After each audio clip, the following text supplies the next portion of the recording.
I stood alone in a courtroom of giants, a lone human soldier dwarfed by towering, glowing blue pillars and the weight of alien justice. The judges, colossal beings with bioluminescent skin, looked down from their spiral-shaped podium, their faces unreadable. Before me, holographic laws flickered and swirled, alien symbols I couldn't comprehend. The chamber was vast, filled with hundreds of silent alien spectators, their eyes fixed on the spectacle of my trial. The verdict was delivered, a shocking decree that echoed through the grand hall. I was found guilty. But my sentence wasn't imprisonment or execution. The alien adjudicator, raising a glowing staff that pulsed with energy, declared that to atone for my supposed crimes against their peace, I, a human male, was to participate in their most sacred tradition. A ritual to ensure the continuation of their species. I was to become a mate for their newly adult females. My fists clenched. The words hit me like a physical blow. Stunned, I watched as holographic projections of me, my DNA analysis, and my service record were displayed for the entire tribunal.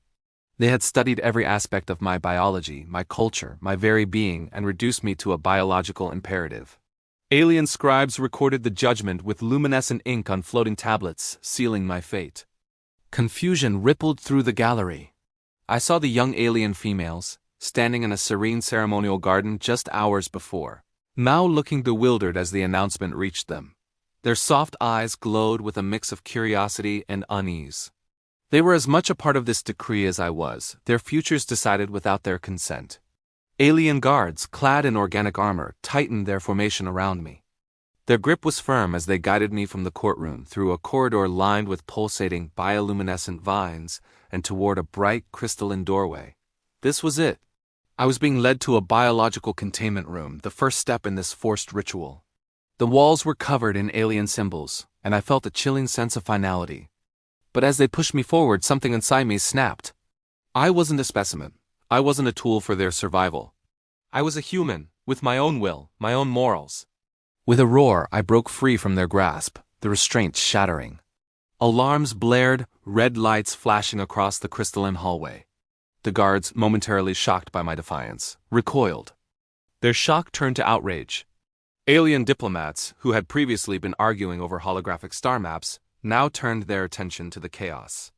The alien emperor, from his palace in the grand capital city with its floating platforms and neon-lit structures, received the news of my refusal.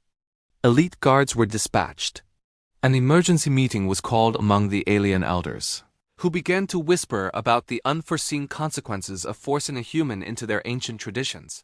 I wasn't just fighting for myself. I was fighting for a principle. As they cornered me again, I found my voice. I shouted, no. My defiance echoed louder than their decree. I spoke boldly, my words, raw and unfiltered, being hastily interpreted by their struggling translators. I spoke of choice, of consent, of a moral code they couldn't scan or quantify. A strange thing happened. The young alien females, who had been watching the events unfold on holographic screens, were not fearful. Instead, I saw admiration in their eyes. They had watched footage of human heroism, of sacrifice, of the very principles I was now defending with my life. My words resonated with them, moving them in a way their ancient laws never could. The situation escalated. Alien generals, furious at my insubordination, planned to capture me by force. I found myself navigating a maze of glowing alien corridors, a fugitive in their city. But I wasn't entirely alone. During a confrontation in a grand plaza, as aggressive guards closed in, a group of the young alien females stepped forward. They formed a protective circle around me, shielding me with their own bodies. They were volunteering to protect the very person their law had tried to force upon them. The court erupted into chaos. My defiance had fractured their society. Citizens began protesting the court's decision, their unified culture showing its first cracks. The judges, who had been so certain, so absolute, were now panicking. They had not anticipated the strength of human morality, or the ripple effect it would have on their own people. In a darkened chamber, they held an emergency meeting. They re-examined ancient laws in glowing libraries, searching for a precedent, for a way out of the crisis I had created. They watched through a giant hologram as I, with the help of the brave alien females, made a heroic escape on an alien hoverbike, a massive energy storm at our backs. My stand had sparked a political upheaval.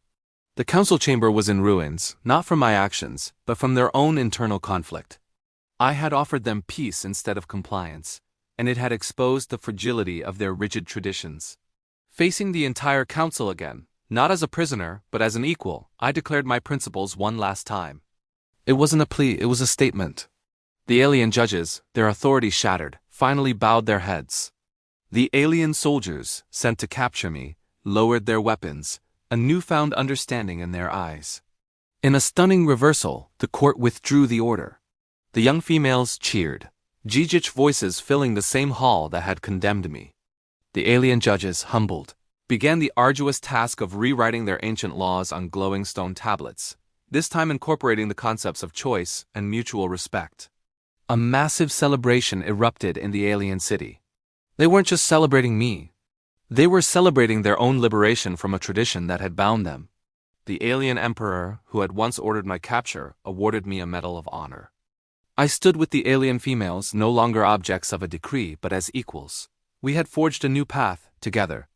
A new alliance was formed between our species, one built not on a forced ritual, but on shared ideals and mutual respect.